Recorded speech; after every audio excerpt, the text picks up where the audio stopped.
Alien unidentified flying object UFO एबा UAP बेफोरनि सोमोन्दै जानागौ नोंथांमोना निउसाव नुगासिनो थादों। आमेरिकायाव ओरैबायदि मोनसे जाथाय सोलिबाय थादों। दा आमेरिकायाव ओरैबायदि मोनसे जाथाय एलिगेसन सोलिबाय थादों मा UFO UAP unidentified flying object एबा एलियननि बाथ्रा ओंखारबाय थादों। माने सानैसो अफिसारा इंटेलिजेंस अफिसारा बा आर्मी बा एयरफोर्स बा नेवीनि अफिसार बिथांमोना बारग' अफिसार बिथांमोना मोननैसो बाथ्रा बुंबाय थादों। आमेरिकानि सुबुंफोरा बै एलियनफोरनि सोमोन्दै जाय एलियनफोरनि सोमोन्दै बा जायफोर बाथ्राफोरखौ आमेरिकानि सरकारा एबा पेन्टागना दोनखोमाबाय थादों बै बाथ्राफोरखौ आमेरिकानि सुबुंफोरा मिथिनो हानायनि मोन्थाय दं। स' बेबायदि बिथांमोना बुंगासिनो थादों। सासे आमेरिकानि अफिसार बबेखानि सासे नङा साथाम अफिसारा मा बुंगासिनो थादों बिथांमोनखौ मोनसे हियारिंआव बिथांमोना माबायदि माखासे एलियननि सोमोन्दै बाथ्राफोरखौ आउट खालामदों बेनि सोमोन्दै नोंथांमोना खिन्थानो नाजागोन। बेनि सिगांनो फ्रेन्ड्स नोंथांमोनखौ मोनसे रिक्वेस्ट खालामगोन नोंथांमोना मोनसे फिसा सुइच साबस्क्राइबार बा साबस्क्राइब बे साबस्क्राइबखौ थुनो दाबाव बेथ' साधारन थुनायल'सो बिना फैसायाव थुनांगौ बेखौ थुनायजों लोगोसे बिनि उनाव बेल आइकनखौ थुनांगोन बिनि उनाव अल बेल आइकनखौ थुनानै हो अब्लानिया नोंथांमोना आंनिफ्राय जेसेबां गियान बयनिख्रुइ फार्स्ट मोननो हागोन आंनि भिडिअनिफ्राय। स' फ्रेन्ड्स आसा खालामबाय नोंथांमोना थारैनो लाइक साबस्क्राइब कमेन्ट आरो लोगोसे जेसेबां हायो शेयार खालामगोन। बै अफिसारनि मुङा जाहैबाय मा डेभिड ग्रुश होनगोन ना ग्रास होनगोन जि बुङा मानो। स' बिथाङा सासे मिलिटारि इन्टेलिजेन्स अफिसार USA। बिथाङा एयारफोर्स नेशनेल जिअ'स्पेटियेल इन्टेलिजेन्स एजेन्सियाव 14 बोसोर खामानि मावफेरबाय। बिथाङा माखासे खुलासा खालामदों आरो बै खुलासाफोरखौ जुदि फोथायथावनाबा ओरैबायदि आसरित थारैनो जोंनि बुहुमावल' जिब गैया बे अख्रांनि गुबुन गुबुन जायगायावबो जिब दङ बे बाथ्राखौ जों साननानै लानांगोन। नाथाय USA नि सरकारा बे बाथ्राफोरखौ गनायनानै लायाखै। बिथांनि बाथ्राफोराव जेबो ओंथि गैया जेबो भेलिड गैया बेबायदि बुंनो नाजादों। USA गोदो गोदायनिफ्रायनो माखासे एलियननि बाथ्रा बुंबा UFO नि बाथ्रा बुंबा बेखौ नेवसिबोदों नाथाय रियेलिटिया मा दासिम रावबो मिथिया। बिथाङा हाउस अभारसाइट कमिटिनि नेशनेल सिकिउरिटि साब कमिटिनि सिगाङाव हियारिंआव माखासे UAP एबा UFO नि बाथ्राफोर बुंदों। बिथांजों लोगोसे सानै आगु फाइटार पाइलटबो दंफायोमोन नेभि आरो एयारफोर्सनिनो। डेभिड ग्रास UAP इनभेस्टिगेसन खालामग्रा मोननै पेन्टागन टास्क फोर्सनि रिप्रेजेन्टेटिभ महरै खामानि मावबोदों बिथाङा बेबायदि बुंदों। बेयो हाउस ल' मेकारफोरखौ मोनसे बाथ्रा बुंदों कंग्रेसआ आइडेन्टिफाइड एन'मालास फेनोमेना एबा UAP एबा UFO बेफोरनि सोमोन्दै दिनैसिम मिथिहोजायाखै। 1930 मायथाइनिफ्रायनो बेबायदि माखासे बाथ्राफोरखौ दोनखोमाबोदों माखासे बोसोर बेफोरखौ दोनखोमाबोगासिनो थादों। बियो ल' मेकारफोरनि सिगाङाव माखासे बाथ्राखौ खिन्थादों। माने बिथाङा बुंदों माखासे बोसोर सिगांनिफ्रायनो माने माल्टि डिकेट माने गोबां जिथाइसिमनिफ्रायनो UAP क्रास रिट्रिभेल माने अनआइडेन्टिफाइड फ्लाइंग ऑब्जेक्टफोरनि जि रिट्रिभेल बिसोरखौ थिक थाक खालामफिननाय माने एलियनफोरनि जि एर'प्लेन बे एलियनफोरनि जि बिरखं बा एर'प्लेनफोरखौ फिन रिट्रिभ खालामनो थाखाय बानायफिननो थाखाय एबा रिभार्स इन्जिनियारिं जि प्रग्राम बे रिभार्स इन्जिनियारिं प्रग्रामनि सोमोन्दै बिथांखौ गोबां इनफर्म खालामबोदों। माने बिथाङा बेफोरनि सोमोन्दै मिथिदों आरो बेफोरखौ इनभेस्टिगेसन खालामनायाव बिथाङा दंफायोमोन बेबायदि बिथांनि इंगित। Of UAPs? Absolutely, based on interviewing over 40 witnesses over 4 years. I know the exact location. Biologics came with some of these recoveries. Were they, I guess, human or non-human biologics? Non-human, and that was the assessment of people with direct knowledge on the program I taught. माने नोंथांमोना सानदों reverse इन्जिनियारिंआ मा बुस्थु। Reverse इन्जिनियारिंखौ नोंथांमोना ओरैबायदि सानना ला हमना ला बबेबा मोनसे हादरनि मोनसे हाथियार बा जायखिजाया मोनसे जन्त्र बै जन्त्रखौ बै हादराव बानायनायनि जेबो पारमिसन गैया बै हादराव बानायनायनि पारमिसन गैया नाथाय बै हाथियारफोरखौ बा बै दाजेमखौ बै जन्त्रखौ खुलिजोबनानै बिनि टेक्न'लजिखौ फारसेनिफ्राय दिहुनजोबनानै बिखौ थिक थाक खालामफिननानै बे टेक्न'लजिजोंनो एक्जाक्ट गुबुन मोनसे बेबायदि इन्स्ट्रुमेन्ट जन्त्र हाथियार बानायनाय बेनो जाबाय रिभार्स इन्जिनियारिं। स' रिभार्स इन्जिनियारिंआ मोनसे इलिगेल जब बा इलिगेल खामानि होनना बुंनाय जायो। स' रिभार्स इन्जिनियारिंनि बेबादि प्रग्रामाव बिथाङा दंफायोमोन बे जाबाय डेभिड ग्रास बिथांनि बुंनाय। UFOजों रिलेटेड माखासे क्लासिफाइड प्रग्रामफोरनि सोमोन्दै इनभेस्टिगेसन खालामनाय बा बिसोरखौ नायबिजिरनाय बेबायदि माखासे खामानियाव बिथाङा दंफायोमोन माने बिथाङा बेफोरखौ मिथिगौमोन आरो बिथांनि बे दाबि नाथाय बे दाबि खालामनायखौ गनायाखै USA नि सरकारा बराक ओबामा बिथाङाबो बे बाथ्राखौ बुंदों आगुनि हादरगिरि बराक ओबामा बिथाङाबो नाथाय गावनि हादरगिरि जाना थानाय समाव बिथाङा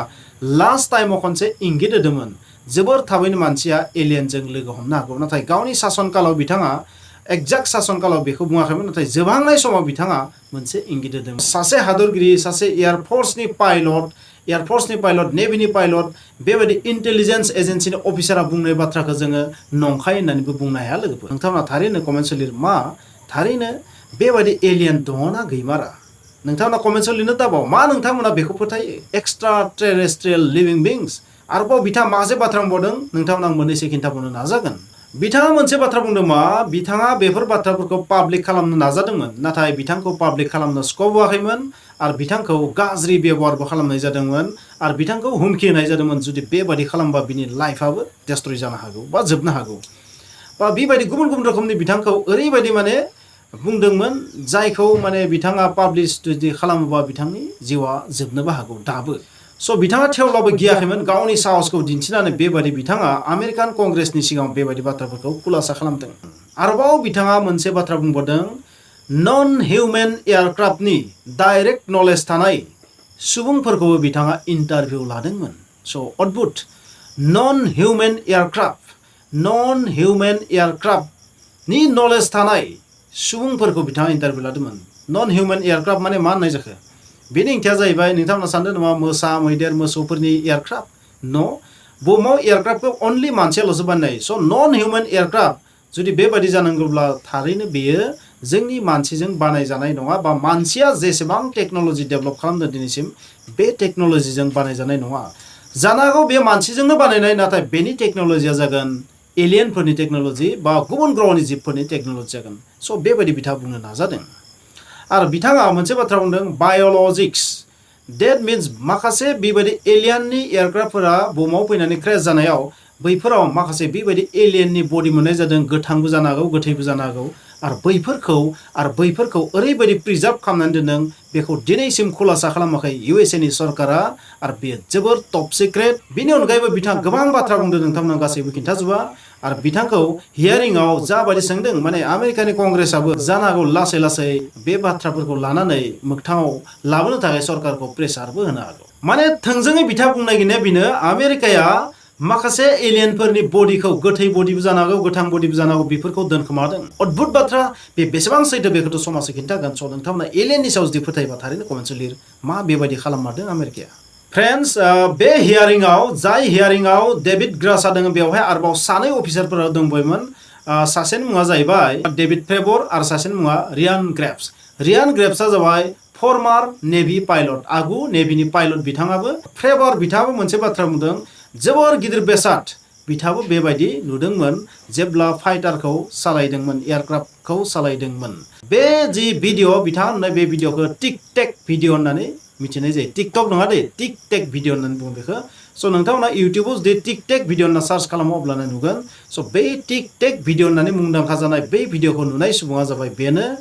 बिथांनि मुङा जाबाय David The technology that we faced was far superior than anything that we had. Favour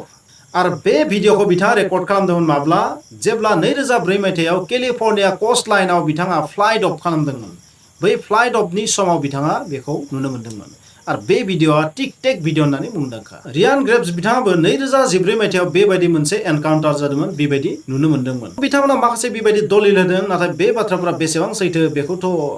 बुंनो हाया बिथांमोना प्रुफ होनो हागोन ना होनना सोंनायाव बिथांमोननि आखायाव जेबो प्रुफ गैया माने प्रुफ होनो हानायनि जेबो बेबस्था गैया माने ओरैबायदि टप सिक्रेट बेनि प्रुफखौ दिनैसिम रावबो होनो हायाखै खुगाजोंथ' गोबां सुबुङानो एलियननि सोमोन्दै UFOनि सोमोन्दै एबा UAPनि सोमोन्दै बुंबोगासिनो थादों नाथाय बेनि प्रुफआ रावनिबो आखायाव गैया बे प्रुफ होनो हायैनि थाखायनोथ' दिनैसिम रावबो फोथायजाया नाथाय बिथांमोना मोनसे बाथ्रा बुंनो नागिरदों बिथांमोनाव थोजासे प्रुफ दं बेखौ प्रुफखौ बिथांमोना होनो हागोन होननानै बिथांमोना बुंनो नाजादों ग्रेप्स बिथाङा मोनसे बाथ्रा बुंदों बैफोर जुदि गुबुन हादरनि ड्रन जुदि जायोबाबो बे आमेरिकानि थाखाय मोनसे कनसार्न बे मोनसे खैफोद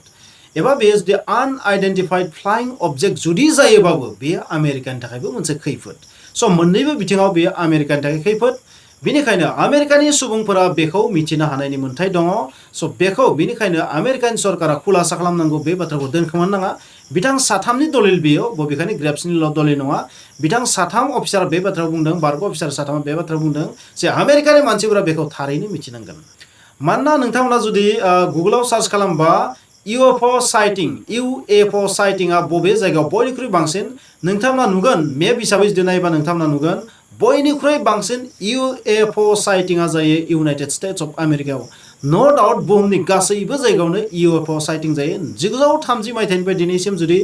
UFO साइटिंनि जुदि लिस्टखौ नायोबा बयनिख्रुइ बांसिन नुगोन नोंथांमोना USA आव बबेखानि जोंनि इन्डियायावबो खम नङा चाइनायावबो खम नङा रासियायावबो खम नङा रासियायावबो खम नङा दे USA नाव रासियायावनो बांसिन बेबायदि UFO साइटिंखौ नोंथांमोना नुगोन स' UFOनि साइटिंआ रासिया आरो USA आवनो बयनिख्रुइ बांसिन नाथाय बुहुमनि गासैबो हादरावनो UFO साइटिंखौ नोंथांमोना नुनो मोनगोन ओरै नङा जे USA आव नाथाय बयनिख्रुइ बांसिन USA आव नोंथांमोना थारैनो एरिया 51 नि बाथ्रा खोनादों बे एरिया 51 आव साधारन मानसिया थांनायनि एलाव गैया गोबां मानसियानो बुंनो नागिरो बेवहाय एलियननि माखासे बेबायदि एयारक्राफ्टफोरखौ दोनखोमादों बा एलियन बडिखौ दोनखोमादों रिसार्च खालामबाय थादों बेनिखायनो बेवहाय रावखौबो थांनो होनाय जाया नोंथांमोना थारैनो मोनसे बाथ्राखौ मिथिगौ जानांगौ अखाफोराव नील आर्मस्ट्रं बास एल्ड्रिन माइकेल कलिन्स बिथांमोना थांदोंमोन ना नाथाय ओरैबायदि बुंनो नागिरो रासियानि दाबि खालामनाय बियो जे बैहाय अखाफोराव 1969 आव थाङाखैमोन अखाफोराव थाङाखैमोनखा नील आर्मस्ट्रं मोना थाङाखैमोन उनाव थांनायफोरा रियेल नाथाय नील आर्मस्ट्रं मोना थाङाखैमोन बै जि अखाफोराव थांनायनि जि भिडिअ बेखौ खालामदोंमोन एरिया 51 आव नेभादानि एरिया 51 होननाय जायगायाव बे लेन्डिं प्रसेसखौ खालामदोंमोन बेनिखायनो बे गासैबो फेक नील आर्मस्ट्रं मोननि अखाफोराव थांनाया गासैबो फेक होननानै रासिया बुंनो नागिरो बबेखानि बेनिबो जेबो प्रुफ गैया थांमारदोंमोन ना थांमाराखै बेखौ नङा होननानैबो प्रुफ होनो हानाय रावनियावबो जेबो प्रुफ गैया बै एरिया 51 आव जानो हागौ जुदि पाब्लिकफोरखौ थांनो होयोबा अखाफोराव थांनाय बाथ्राया नंमारगोन ना नंमारा एलियननि बाथ्राया नंमारगोन ना नंमारा बा एलियन एयारक्राफ्टफोरा नंमारगोन ना नंमारा बेनि बाथ्राया मोगथाङाव फैनांगौ बेनिखायनो रावखौबो थांनो होआ बेवहाय आं बेबायदि बुंगोन नोंथांमोना मा सानो कमेन्ट लिर दिनैसिम रावखौबो बेवहाय थांनो होनाय जाया साधारन मानसिफोरखौ मा जानो थाखाय आमेरिकाया बेबायदि मावदों आमेरिकायासो मिथिगौ जियानो जाया मानो नोंथांमोना कमेन्ट लिर मा थारैनो एलियन दंमारो मा गुबुन ग्रहनि जिबफोरा जोंनि बुहुमाव दङ मा बेबायदि UFOनि नुनाय बा UAPनि नुनायफोरा बा गुबुन गुबुन ग्रहनि जिबफोरा बेबायदि बुहुमाव फैबाय थानाय बाथ्राया थारैनो रियेल नोंथांमोना कमेन्ट लिर